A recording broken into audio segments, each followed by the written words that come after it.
Freud and Religion.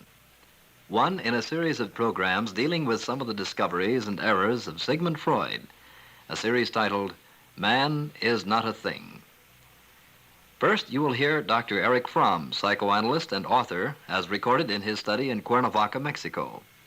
Then you will meet Robert Nisbet, Dean of the College of Letters and Science, University of California, Riverside, together with Floyd Ross, Professor of World Religions at the Southern California School of Theology, and Dr. Edward Rutan, Chief Psychiatrist of the California State Mental Hygiene Clinic in Riverside. Now, here is Erich Fromm, as interviewed by John Harder in Cuernavaca, Mexico. Dr. Fromm, today there seems to be a considerable easing of the tension between psychoanalysis and religion. It's perhaps less frequently that Sigmund Freud is viewed as a kind of, well, incarnate antichrist, I believe was the phrase used once. But is it now, or for that matter, was it ever entirely accurate to say that he was an enemy of religion? Well, Mr. Harder, that is in a way difficult to say. It would be easy to say Freud was an enemy of religion. But really, the answer is less easy if we try to understand what kind of religion are we talking about. Freud wrote a book which dealt with religion almost exclusively, which he called The Future of an Illusion. And Freud there spoke about a certain type of religion, which in fact, I'm afraid, is a kind of religion most people have, in which God is seen as an enlarged father figure, of whom one expects help if one is in need, whom one thanks if one is lucky or successful, but about whom one cares very little otherwise. Freud said that this kind of religion is actually only the repetition of the infantile attitude, of the child toward father, the child who does not trust his own powers yet, and who runs to father, or we might even say to mother, when it is in need of help. That this is an illusion because, in fact, there is no such father or no such mother, that all we have to go by is our own reason, our own energy, our own willpower, and our own conscience. And in this little book, The Future of an Illusion, Freud criticized religion from this standpoint. And as far as that is concerned, one might call him an enemy of religion, provided one believes that that is the true essence of monotheistic religion. Mm-hmm. Well, is it merely that he saw here, to his own view, an illusion, or was he concerned with what this illusion did, either for or to people? Well, indeed, he was concerned what this illusion did to people. He concerned with the fact, as he saw it, that by relying on this illusion, people fail to develop confidence in their reason, confidence in the autonomy of their own decisions, and go on behaving like children. But you see, to come back to your question, was Freud an enemy of religion? I would have to say that in a certain sense, in the first place, Freud was in the religious tradition in one respect at least, namely in his belief in truth, in his belief in conscience and responsibility. But that is not enough. In discussing religion, Freud did not discuss, and I'm afraid he did not understand, that this empirical picture of religion, in which God is an enlarged father, is indeed not only not the essence, but actually the contrary of what the great humanistic, monotheistic and not monotheistic religions teach. What did they teach? They taught in the first place that God is unknowable, that you must not use God's name in vain, that you must not make a picture of God, that God is not a thing and God is not a person. But God is a word for that which we do not understand, and yet which is the aim of all our strivings. In other words, to put it slightly differently, what monotheistic religion really meant was, in its concept of God, that God represented the idea of truth and of love, and that man's religious task in the world was not simply to believe in such an idea, but to take it seriously, to have it as his ultimate concern, and to live his life in such a way that to develop his capacity for love and to develop his capacity for reason are the main aims to which his whole life is devoted. Freud did not see this side of religion. He was in an anti-clerical tradition of rationalism, but I would not say that Freud was an enemy of religion. I would say he criticized the current religion as it is to be found in most people, and our task would be to develop a concept of religion which goes back to its roots, to its essence, and in this respect, I do not think that there would be an essential conflict with Freud. But perhaps I could say one more word here. You mentioned the fact in your question in the beginning that it seems that today there is a good deal of rapprochement between psychoanalysis and religion. Some people think that is a very good thing. But I'm afraid sometimes that this is not such a good thing. That sometimes the ministers don't have enough faith in the truth of the religious teaching, and the psychoanalysts might not have enough faith in the efficiency of their therapy. And that sometimes they get together, each hoping that the other one would remedy the defects of his own procedure. I think we should take religion seriously and should see that a great deal of what is today praised as religious revival is nothing but the crudest form of idolatry. We think if we speak of God, we speak of God. But if one speaks of Baal and Astarte or any other heathen idol, we speak of an idol. The name doesn't matter. What matters is that the whole discovery and the revolutionary idea of monotheism was to choose as an object for worship that which is not limited, which is not a thing. And we are today in the great danger of worshiping God as an idol, and in addition, to make him a partner in business. And in government, perhaps. And in government, I'm afraid so too. You have heard Dr. Erich Fromm, psychoanalyst and author, as recorded in his study in Cuernavaca, Mexico. Now, to continue our discussion of Freud and religion, we'll switch to Studio C at San Bernardino Valley College, where we'll join Dean Robert Nisbet of the University of California, Riverside, Professor Floyd Ross of the Southern California School of Theology, and Dr. Edward Rutan, Chief Psychiatrist of the Riverside State Mental Hygiene Clinic. Dean Nisbet is our moderator. Well, gentlemen, these remarks of Dr. Fromm seem to me, at least, to be very provocative indeed on a subject that is central in our time, as I suspect it has been in most other times. Professor Ross, you're certainly the obvious and logical one to begin our discussion this time. I like what Dr. Fromm has said. I think that unfortunately, Freud has sometimes been thought of as being just an enemy of religion.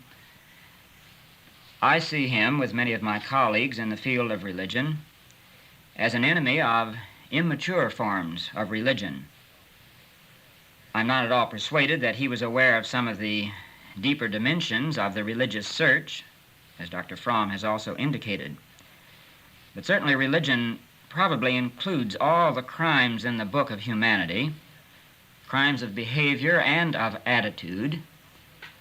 But religion has also included most of the glories and most of the aspirations of human beings.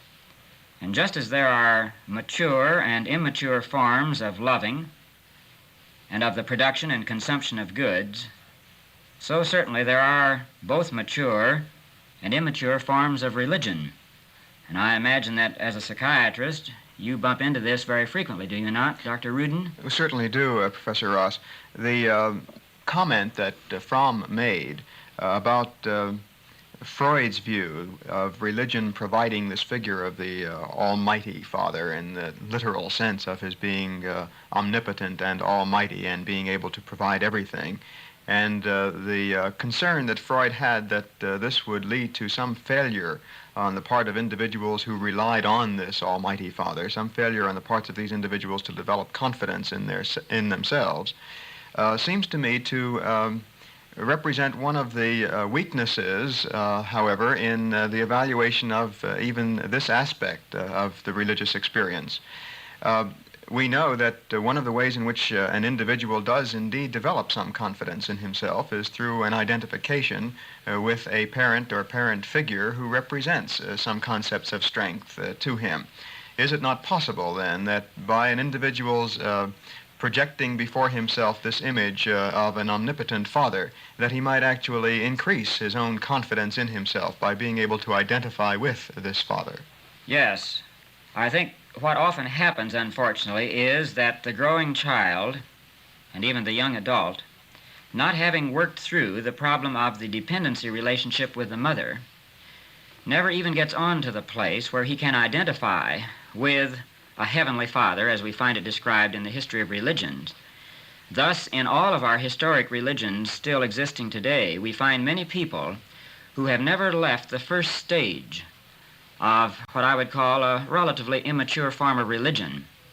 And it's interesting that in order to break with the mother goddess, or the figure of the great mother, both in the personal and the transpersonal sense, apparently the human psyche has to identify with the father principle, usually projected outward in terms of a heavenly father.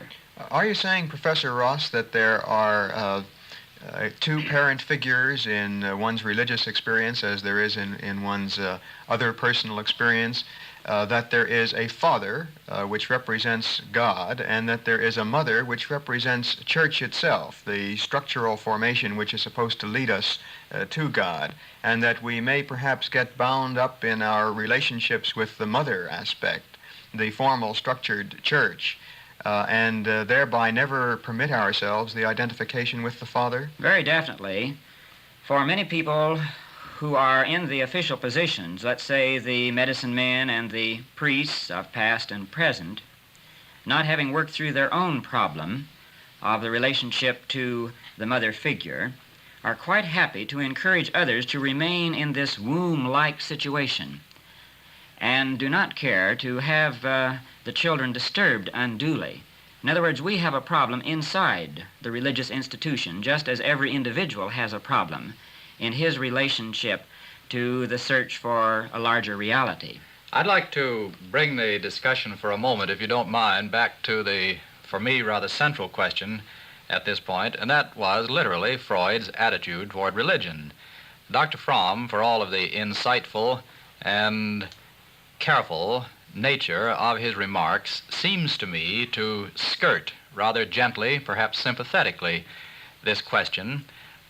I think personally that Freud has to be regarded as completely opposed to religion as that word can most accurately be defined. I don't think it is enough to say that Freud, being a friend of truth, believing in the dignity of the human being, was therefore religious. Professor Ross? Let me make a distinction between the use of the word religion as commonly applied by, say, the man in the street, and religion as it describes, say, the dynamic reach of man's life in his reference to the deepest springs of his experience.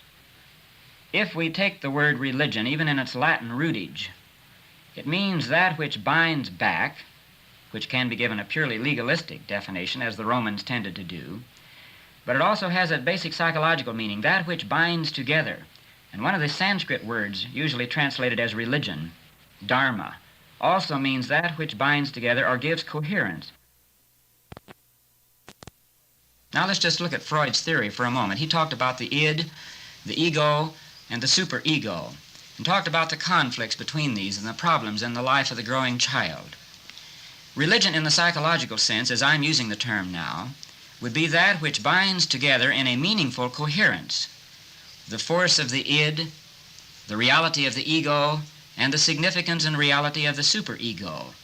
In other words, religion as religio means, psychologically considered, that which binds together, or to borrow a word from my psychiatric colleagues, that which integrates man at the highest and the deepest levels of his own personality. Well, I can understand that, and I think it's worth pointing out that in the 19th century, for several decades before Freud, there were a number of European thinkers. I think, for example, of Auguste Comte in France and, Harriet Martineau and others in England, who were much impressed by that aspect of religion which you, Professor Ross, have just brought out here, namely the binding together.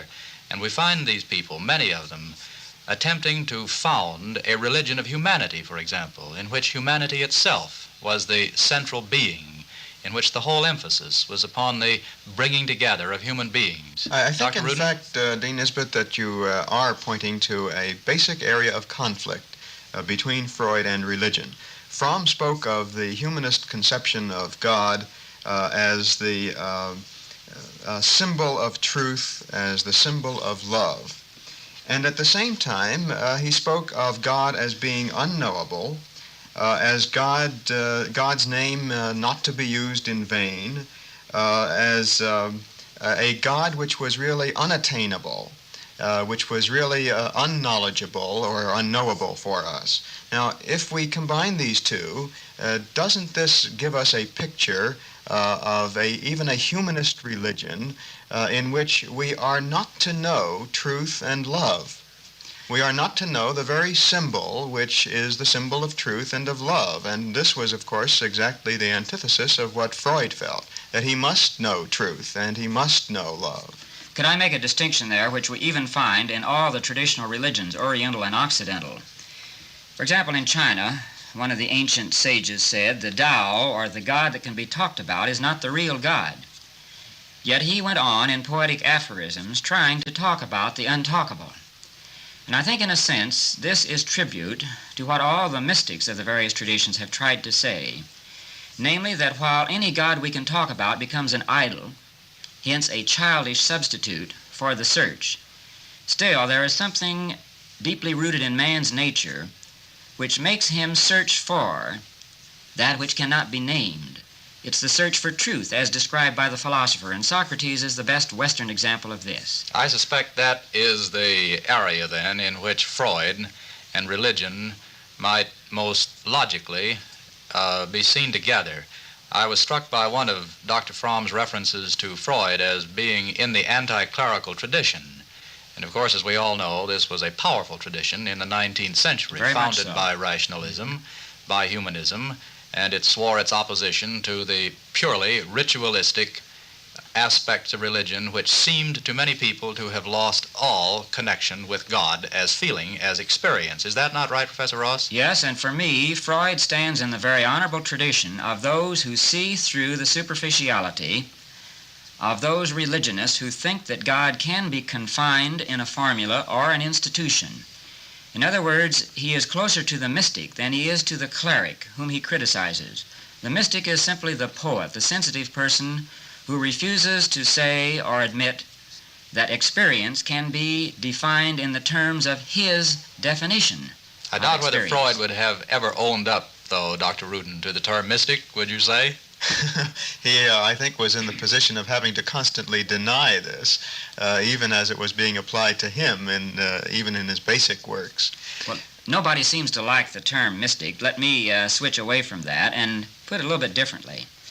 As I see it, and even as I read many of my colleagues in the field of theology and comparative religions today, Freud was saying the trouble with religion as I see it in my society is that it caters to man's fantasy tendencies, his childish wish fulfillment themes. In other words, religion as he saw it was just a kind of one long drawn-out use of aspirin. Now, even doctors today recognize that there are times when aspirin should be prescribed. But what it does is really to take away the pain or remove the symptoms without getting at the underlying causes. And Freud, it seems to me, was making it possible for more mature religionists to get on with the task of recognizing that religion can never be equated with its forms or its dress or its symbols at any given time. That seems to me to be a very profound insight indeed, and I wonder if that doesn't have a good deal to do, by way of explanation, of the present so-called religious revival in the United States and in perhaps other parts of the Western world. What I'm thinking of is the undeniably large number of people who, during the past 5 to 10 years, perhaps a little farther back, have been drawn once again into a kind of religious interest that very probably they had lacked during the earlier parts of their lives, but for whom, it seems to me, in many instances, religion is a search for just another means of easy adjustment to life around them. And the crime is that there are too many people, even close to the religious fraternity, who are willing to capitalize upon this kind of search. Whereas mature religion at its best has always said the child must not only work through his relationship to the mother and actually slay her in her possessive aspect, he must go on and identify with the father, the principle of the spirit, of the psyche, of the mind, and then, having done that, if he's going to escape legalism and moralism and the rigidity of orthodoxy, he must slay the father in his terrible aspect and become the hero. We find this in the myths of Hinduism, of Buddhism, of the Norse, in fact, the myths of all the peoples of the human race. And yet, in the current religious revival, we're settling for an acquisition of the mother rather than any kind of identification with the father. We're settling for possessing the mother component of religion, the formal, structured church, the gratification of dependent needs, and this sort of thing. And I think this is even related to the fact that we have developed a system of government also which tends to encourage this, wittingly or unwittingly, and probably mostly the latter. Namely, it plays upon our fears and our anxieties and leads us then to turn increasingly to figures in authority as though they were the all-embracing mother. We can always find security hiding behind the walls of the Pentagon or the bomb. That's right. I think anyone has to recognize that one of the most distinctive features of the mid-20th century has been the widening search for some kind of protective authority, some kind of fortress of security for community, and oftentimes, it seems to me, people are unwilling to face the consequences of what genuine community and genuine status require. And the result is, I'm afraid, we have a great many nostrums being sold on the market at the present time. And I have in mind here specifically certain types of newspaper column that are written for mass circulation, which seem to me to vulgarize, it's usually Christianity, which seem to me to vulgarize Christianity beyond anything that has ever been known before. Yes, I think we've tended to make of Christianity in this country a religion for sucklings. However, let's remember your own comment, Professor Ross, that occasionally we have use for these nostrums, that the aspirin has its place Yes. In the treatment armamentarium. And it may very well be that these particular nostrums have their place in maintaining a certain level of equilibrium in individuals, that we need to go beyond this, certainly, Right. in seeking for the identification with a father is certainly unquestionable. Yes, I'd like to refer to something which has come up in some of the discussions here on Fromm and Freud. Namely, man needs to learn how to handle his polarities or his tensions. And just as we all have a need for security, no matter what our age, so we also have a real need for adventure or exploration.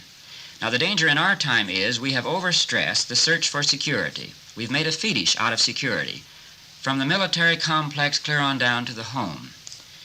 Now, I think if we look at the religions themselves at their other level, we discover that one of the things that stands out, and let's just talk about the Western religions, is, to quote, that Abraham went out by faith. He had no roadmap telling him what lay ahead in Palestine and where he could find further guides. He went out by faith. Now this, I think, is the other dimension. Dr. Fromm referred to it once in a previous discussion. To go out by faith means that one goes out with confidence in his own potentialities for finding meaningful relationships. And to go out with, if you will forgive me for using a very much overworked word, to go out with humility also. Definitely. And I think one of the characteristics of contemporary thought that, for me at least, is just as real as the tendency of vulgarization that I referred to a few moments ago, is the very honest humility that seems to me to have characterized a great deal of the writing and the thought of our time. All I have to do is to compare the philosophy, the literary criticism, the novels, the drama, the essays, occasional essays in the general area of the social sciences, compare those as they are being written today with those of a generation ago. And I think there is quite a different tone in them from what we knew a generation ago. Well, this is another aspect that we should not ignore. While there is a lot of this infantile religion being propagated and encouraged in our country at the present time, there are also signs in many areas, including the physical sciences, that a good many people are digging a little deeper into this question of the dynamics of human behavior, human motivation, and the search for truth. And I have a feeling that given a few more decades, we may become of age, as it were, to a much greater extent than we are at the present time here in our American culture. Aren't we faced with the basic natural curiosities and the seeking for adventure that you cited before, Professor Ross, that this has come through despite certain kind of vulgarized admonitions that one must not know truth, that one must really not seek it because it is in some sort of unknowable forbidden territory. Or you get labeled as being an unpopular person Yes. in your community. Yes. Our time is beginning to run out, but I would like to ask both Professor Ross and Dr. Rudin whether they believe that at the present time there is higher mutual respect between the practitioners, let us say, of psychiatry on the one hand and the representatives of the church on the other hand than prevailed in Freud's own mind. Professor Ross? Yes, this is very definitely true in the field of theological education. There's a great deal of cooperation now between the psychiatrists and the mental hospitals and the men teaching in the field of psychotherapy or the psychology of religion. And could I add one other note here also, which I think perhaps needs to be said frequently in each generation. If we're going to talk about religion in a mature sense, as over against these infantile forms of religion that will always torment us to some degree, don't we have to say that to be religious really means to be moved by ultimate concerns and not to sell out to the proximate concerns and the proximate fears and anxieties. And if this be true, then we're going to discover that there are all kinds of mature religious persons in all walks of life, even though many of them may be anti-clerical, and sometimes for good reasons. I think that's excellent. Dr. Rudin, would you care to make one final comment? I think I'd be gilding the lily.